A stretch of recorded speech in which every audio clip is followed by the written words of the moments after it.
예수님께서 여러분과 함께 또한 사제의 영과 함께 요한이 전한 거룩한 복음입니다. 주님 영광 받으소서. 그때 예수님께서는 야곱이 자기 아들 요셉에게 준 땅에서 가까운 시카르라는 사마리아의 한 고을에 이르셨다. 그곳에는 야곱의 우물이 있었다. 길을 건너라 지치신 예수님께서는 그 우물가에 앉으셨다. 때는 정오 무렵이었다. 마침 사마리아 여자 하나가 물을 기르러 왔다. 그러자 예수님께서 나에게 마실 물을 좀 다오 하고 그 여자에게 말씀하셨다. 제자들은 먹을 것을 사러 고을에 가 있었다. 사마리아 여자가 예수님께 말하였다. 선생님은 어떻게 유다 사람이시면서 사마리아 여자인 저에게 마실 물을 청하십니까? 사실 유다인들은 사마리아인들과 상종하지 않았다. 예수님께서 그 여자에게 대답하셨다. 내가 하느님의 선물을 알고 또 나에게 마실 물을 좀 다오 하고 너에게 말하는 이가 누구인지 알았더라면 오히려 내가 그에게 청하고 그는 너에게 생수를 주었을 것이다. 그러자 그 여자가 예수님께 말하였다. 선생님, 두레박도 가지고 계시지 않고 우물도 깊은데 어디에서 그 생수를 마련하시렵니까? 선생님이 저희 조상 야곱보다 더 훌륭한 분이시라는 말씀입니까? 그분께서 저희에게 이 우물을 주셨습니다. 그분은 물론 그분의 자녀들과 가축들도 이 우물물을 마셨습니다. 예수님께서 그 여자에게 이르셨다. 이 물을 마시는 사람은 누구나 다시 목마를 것이다. 그러나 내가 주는 물을 마시는 사람은 영원히 목마르지 않을 것이다. 내가 주는 물은 그 사람 안에서 물이 솟는 샘이 되어 영원한 생명을 누리게 할 것이다. 그러자 그 여자가 예수님께 말하였다. 선생님, 그 물을 저에게 주십시오. 그러면 제가 목마르지도 않고 또 물을 기르러 이리 나오지 않아도 되겠습니다. 예수님께서 그 여자에게 가서 내 남편을 불러 이리 함께 오너라 하고 말씀하셨다. 그 여자가 저는 남편이 없습니다 하고 대답하자 예수님께서 말씀하셨다. 저는 남편이 없습니다 한 것은 맞는 말이다. 너는 남편이 5이나 있었지만 지금 함께 사는 남자도 남편이 아니니 너는 바른 대로 말하였다. 여자가 예수님께 말하였다. 선생님, 이제 보니 선생님은 예언자시군요. 저희 조상들은 이 산에서 예배를 드렸습니다. 그런데 선생님네는 예배를 드려야 하는 곳이 예루살렘에 있다고 말합니다. 예수님께서 그 여자에게 말씀하셨다. 여인아, 내 말을 믿어라. 너희가 이 산도 아니고 예루살렘도 아닌 곳에서 아버지께 예배를 드릴 때가 온다. 너희는 알지도 못하는 분께 예배를 드리지만 우리는 우리가 아는 분께 예배를 드린다. 구원은 유다인들에게서 오기 때문이다. 그러나 진실한 예배자들이 영과 진리 안에서 아버지께 예배를 드릴 때가 온다. 지금이 바로 그때다. 사실 아버지께서는 이렇게 예배를 드리는 이들을 찾으신다. 하느님은 영이시다. 그러므로 그분께 예배드리는 이는 영과 진리 안에서 예배를 드려야 한다. 그 여자가 예수님께 저는 그리스도라고도 하는 메시아께서 오신다는 것을 압니다. 그분께서 오시면 우리에게 모든 것을 알려주시겠지요 하였다. 그러자 예수님께서 그 여자에게 말씀하셨다. 너와 말하고 있는 내가 바로 그 사람이다. 바로 그때에 제자들이 돌아와 예수님께서 여자와 이야기하는 것을 보고 놀랐다. 그러나 아무도 무엇을 찾고 계십니까? 또는 저 여자와 무슨 이야기를 하십니까? 하고 묻지 않았다. 그 여자는 물동이를 버려두고 고을로 가서 사람들에게 말하였다. 제가 한 일을 모두 알아맞힌 사람이 있습니다. 와서 보십시오. 저분이 그리스도가 아니실까요? 그리하여 그들이 고을에서 나와 예수님께 모여왔다. 그러는 동안 제자들은 예수님께 스승님 잡수십시오 하고 권하였다.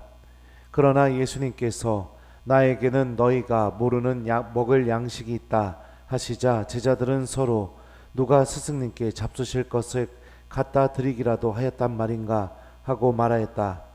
예수님께서 다시 그들에게 말씀하셨다. 내 양식은 나를 보내신 분의 뜻을 실천하고 그분의 일을 완수하는 것이다. 너희는 아직도 넉 달이 지나야 수확 때가 온다 하고 말하지 않느냐? 자, 내가 너희에게 말한다. 눈을 들어 저 밭들을 보아라. 곡식이 다 익어 수확 때가 되었다. 이미 수확하는 이가 삭을 받고 영원한 생명에 들어갈 알곡들을 거두어 드리고 있다. 그리하여 씨 뿌리는 이도 수확하는 이와 함께 기뻐하게 되었다. 과연 씨 뿌리는 이가 다르고 수확하는 이가 다르다는 말이 옳다. 나는 너희가 애쓰지 않은 것을 수확하라고 너희를 보냈다. 사실 수고는 다른 이들이 하였는데 너희가 그 수고의 열매를 거두는 것이다. 그 고을에 사는 많은 사마리아인들이 예수님을 믿게 되었다. 그 여자가 저분은 제가 한 일을 모두 알아마쳤습니다 하고 증언하는 말을 하였기 때문이다. 이 사마리아인들이 예수님께 와서 자기들과 함께 머무르시기를 청하자 그분께서는 거기에서 이틀을 머무셨다. 그리하여 더 많은 사람이 그분의 말씀을 듣고 믿게 되었다. 그들이 그 여자에게 말하였다. 우리가 믿는 것은 이제 당신이 한 말 때문이 아니요 우리가 직접 듣고 이분께서 참으로 세상의 구원자이심을 알게 되었소. 주님의 말씀입니다. 그리스도님 찬미합니다.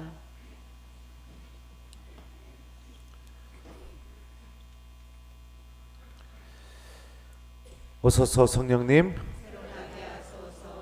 예수님께서는 그 우물가에 앉으셨다. 안녕하세요. 안 힘들었어요? 좀 길었죠? 복음이? 예. 읽는 저도 좀 힘들긴 했습니다. 그래도 내용을 잘 알아들으셨을 거라고 생각이 듭니다. 맞죠? 예, 1번 그렇다, 2번 아니다. 몇 번이에요? 1번. 만약에 아니면 다시 읽어드릴까요? 복음? 예? 다 알아들으셨죠? 이뻐라. 자, 오늘 복음에 나오는 사마리아 여인의 모습에 대해서 우리 한번 생각해 봅시다. 사마리아 여인에게 남편이 몇 명이나 있었을까요? 1번 4명, 2번 5명, 3번 6명. 몇 번일까요? 2번. 예, 6명입니다. 예? 자, 읽어줄게요. 잘 들어보세요. 자, 너는 남편이 5이나 있었지만 지금 함께 사는 남자도 남편이 아니니 너는 바른대로 말하였다. 이미 과거에 5이 있었고 지금 사는 남자까지 해서 몇 명? 6명입니다. 한 여자가 남편이 6명이나 있었다는 것은 어떤 의미일까요? 저는 결혼을 안 해봐서 잘 모르겠지만 아마도 그 어디에서 자신의 사랑을 채울 수가 없었기 때문에 그 사랑에 목말라 있었기 때문에 남편이 6이나 있었겠죠. 그죠? 그리고 이렇게 살아가는 사람들이 유다인들의 눈에 볼 때는 그 정결한 사람, 거룩한 사람으로 보이진 않았겠죠. 그죠? 그러니까 하느님 구원에서 멀리 떨어져 있는 사람으로도 비쳤을 겁니다. 단편적으로 당시에 그 사마리아인들 사이에서도 이 여자가 어떤 대접을 받았었느냐. 자, 예수님을 만나러 나온 건 아니지만 물을 기르러 우물가에 나온 시간이 몇 시였냐면 정오 무렵이었다라고 이렇게 이야기하고 있습니다. 당시에 그 이스라엘 지역에서 여인들이 물을 기르러 나오는 시간은 정오 시간이 아닙니다. 정오는 뜨거워서 죽어버려요. 그죠? 그리고 보통은 오후 늦게나 아니면 저녁 먹고 이러고 나서 물을 기르러 나옵니다. 그러면 물을 기르러 나오면 자매님들이 우물가에서 물을 뜨러 나와서 1번 아무 말도 안 하고 물만 뜨고 그냥 간다. 2번 물 뜨는 김에 이 얘기 저 얘기 다 한다. 몇 번이에요? 그렇습니까? 그러면 요즘에 우물가는 어디입니까? 커피숍이군요. 네.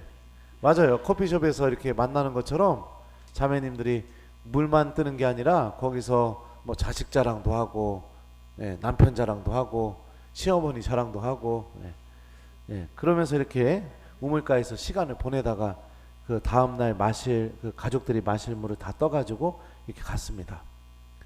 그러면은 사마리아 여인이 왜 저녁 때 물들어 안 나오고 정오에 나왔을까요? 1번, 원래 땀 빼는 걸 좋아한다. 네. 2번, 사람들이 자기를 바라보는 눈빛 때문에 저녁 때 나오고 싶어도 나올 수가 없었다. 몇 번일까요? 네, 맞아요. 사람들이 손가락질하니까. 그러니까 나올 수가 없었던 겁니다.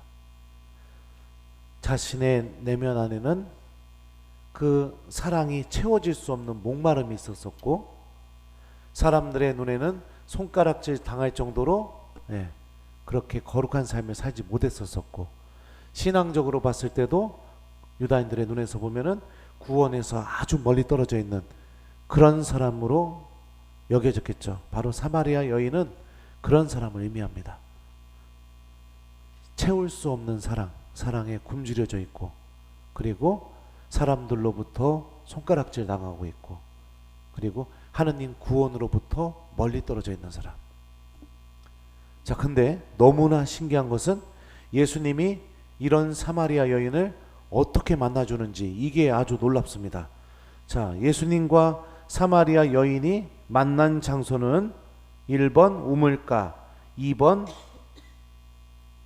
사막, 3번 사제관. 몇 번입니까? 네, 맞아요. 우물가에서 만났죠. 우물가에서 만났다는 것은 굉장히 상징적인 의미입니다. 구약 성경에서요, 우물가에서 이루어지는 만남은 누구와 누구의 만남이었냐면 미래의 신랑과 신부들의 만남이 우물가에서 이루어졌습니다.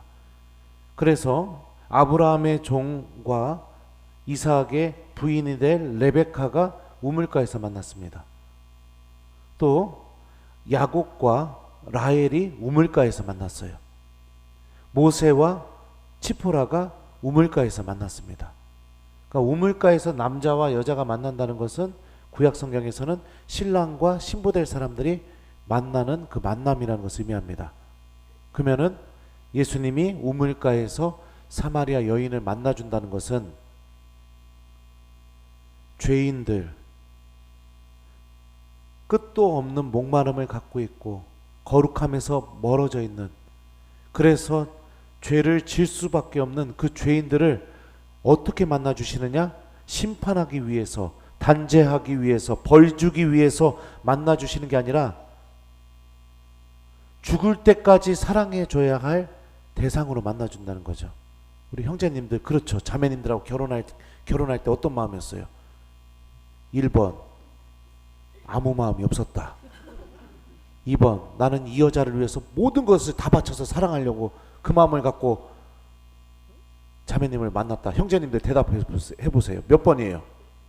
예? 1번이요? 아무 마음이 없었어요? 누구예요? 아, 지금 말고요. 처음에 만났을 때. 예? 아, 그래서 결혼하는 거 아닌가요? 예. 그 결혼을 왜 했대요? 예. 모든 것을 다 바쳐서 사랑하는 마음이 분명히 있었겠죠. 그죠? 그러니까 예수님이 죄인을 만나주는 방법이 그런 모습인 겁니다. 모든 것을 다 바쳐서 사랑해 줄 수 있는 마음. 그게 죄인들을 대하시는 예수님의 모습이죠. 더군다나 사마리아 여인과 예수님이 만난 시간을 정오라고 합니다. 요한복음에서 정오는 굉장히 중요한 시간입니다. 왜냐하면 이 정오 때 빌라도가 예수님을 유다인들의 왕으로 선포한 시간이 바로 정오이기 때문입니다. 제가 읽어드릴게요. 빌라도가, 그날은 파스카 축제 준비일이었고 때는 낮 12시쯤이었다. 빌라도가 유다인들에게 말하였다. 보시오, 여러분들의 임금이요. 그러니까 예수님이 지금 사마리아 여인을 어떻게 만나주고 계십니까? 죽을 때까지 모든 것을 다 바쳐서 사랑해줘야 할 대상으로 만나주고 계시고, 또 요한복음의 그 시간에 대한 신학에 의하면은 메시아로서, 구원자로서 그 여인을 영원한 생명으로 데려가 줄 수 있게, 영원한 생명을 주기 위한 메시아로서 만나주고 있다는 것을 우리가 생각해 볼 수 있죠. 이게 죄인들을 대하시는 하나님의 마음입니다. 그래서 제2독서에서 바오로 사도는 이렇게 고백합니다. 그런데 우리가 아직 죄인이었을 때 그리스도께서 우리를 위하여 돌아가심으로써 하느님께서는 우리에 대한 당신의 사랑을 증명해 주셨습니다. 그러니까 죄인을 무엇이랑 연결짓느냐? 하느님은 사랑이랑 연결짓고 있다는 것을 우리가 이 독서를 통해서 알 수 있죠. 특히 복음서에 등장하는 사마리아 여인은 예수님과의 대화, 예수님과 함께하는 시간을 통해서 예수님에 대한 인식이 또 변화되기 시작합니다. 9절을 보면은 예수님을 처음에 부를 때 유다 사람이라고 부릅니다. 그리고 나서 15절에서는 예수님을 선생님이라고 부릅니다. 선생님, 그물을 저에게 주십시오. 그러면 제가 목마르지도 않고 또 물을 기르러 이리 나오지 않아도 되겠습니다. 19절에서는요, 예수님을 예언자라고 부릅니다. 선생님, 이제 보니 선생님은 예언자시군요. 그리고 나서 28절과 29절에서는 어떻게 나오느냐? 예수님을 그리스도로 선포하고 있습니다. 와서 보십시오. 그분이 그리스도가 아니실까요? 와서 보십시오. 그분이 그리스도가 아니실까요? 이거 처음에 누가 했던 말입니까? 예수님이 제자들에게 처음 했던 말입니다. 와서 보시오. 그리고 나서 어떻게 했어요? 제자들이 또 다른 제자들에게 와서 보시오. 그죠? 네. 우리는 성경에서 기록되어 있는 메시아를 만났어. 이 제자들이 했던 고백입니다. 와서 보시오. 그분이 그리스도가 아닐까요? 그러니까 예수님과 함께하는 시간을 통해서 지금 어떤 일이 벌어지고 있어요? 죄인이 복음을 선포하는 예언자로, 그 죄인이 예수님을 그리스도로 선포하는 예언자로 지금 바뀌고 있잖아요. 그죠? 그리고 나서 마을 사람들한테 가서 얘기하니까 사람들이 어떻게 됩니까? 예수님을 믿게 됩니다. 다른 사람을 믿음으로 초대하는 그런 하나님의 거룩한 도구로 변화되고 있죠. 이게 여러분들 하나님이 죄인을 다루시는 방법입니다. 사랑으로 대해주시고 당신과 함께하는 시간을 통해서 죄인이 죄인의 모습으로 끝나는 게 아니라 하느님의 거룩한 도구로 변화될 수 있게, 새로운 변화가 일어날 수 있게 해주시는 것이 바로 이 하느님이 죄인들을 대하시는 방법이죠. 그러니 사랑하는 우리 교우 여러분들, 죄 때문에 절망에 빠질 때 오늘 복음이 여러분들에게 알려주는 이 메시지를 절대로 잊어버리지 마십시오. 절대로 잊어버리지 마십시오. 죄인들은 하나님께 심판의 대상, 단죄의 대상, 처벌의 대상이 아니라 목숨을 바쳐서 모든 것을 다 내어주어서 사랑해줘야 할 대상이라는 것, 그리고 주님께서는 그 죄인들과 함께하는 시간을 통해서 그 사람을 죄인이 아니라 당신의 거룩한 도구로 변화시키신다는 것, 그 은총이 죄인들이 예수님과 함께하는 시간 동안에 막 쏟아져 내린다는 것을 여러분들 꼭 잊어버리지 마시고 꼭 기억했으면 좋겠습니다. 우리에게 정말로 필요한 것은 무엇이냐? 예수님이 계신 그 우물가로 가서 그분과 함께 만나고 대화하는 것입니다. 그러면 우리 신앙의 우물가는 어딜까요? 우리 자매님들의 우물가는 커피숍이고 우리 신앙인들의 우물가 어딜까요? 성당입니다. 그죠? 이곳에 와서 성체조배도 하고 미사도 드리고 고해성사도 보고, 예. 미사, 성체조배, 고해성사, 이게 우리 신앙인들의 우물가입니다. 내가 내 안에 문제가 생기게 되었을 때, 내가 죄에 걸려 넘어지게 되었을 때 바로 여러분들을 사랑으로 대해주시고 완전히 새로운 존재로 바꿔줄 수 있는 은총이 쏟아지는 이 신앙의 우물가로 여러분들 걸어 나오는 신앙인이 되었으면 좋겠습니다. 절대로 이 사실을 잊어버리지 마십시오. 절대로. 하느님은 절대로 여러분들 포기하지 않습니다. 더 사랑으로 대해주시고 더 은총을 많이 줘서 완전히 새로운 사람으로 변화시켜 주십니다.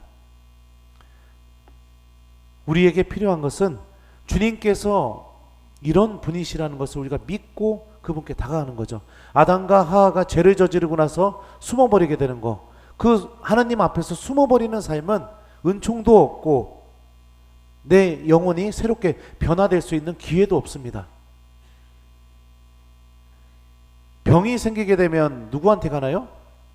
의사한테 가죠. 그죠? 어떤 병이든지 간에 의사한테 보여주면 그 병은 고쳐질 수가 있습니다. 우리 영혼도 마찬가지입니다. 내 영혼에 문제가 생기게 되었을 때 누구한테 가야 되겠습니까? 예수님한테 오는 겁니다. 그러면은 그 영혼의 문제도 다 고쳐지고 완전히 새로운 존재로 변화될 수 있습니다. 이 신앙의 진리, 이거를 가슴에 잘 품고 성체조배하면서 주님과 대화하고 사마리아 여인처럼, 미사 안에서 주님의 말씀을 듣고 사마리아 여인처럼, 그리고 고해성사를 통해서 내가 새로운 하느님의 거룩한 도구로 변화되는 이 신앙의 우물가를 여러분들 소중하게 여기는 우리 교우들이 되었으면 좋겠습니다.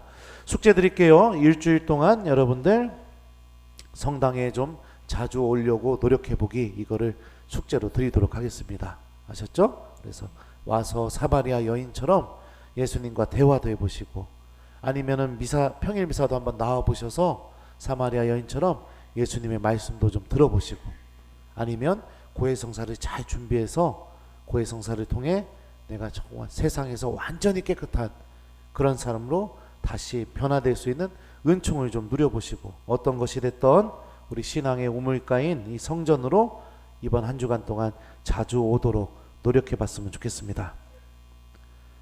예수님께서는 그 우물가에 앉으셨다. 아멘.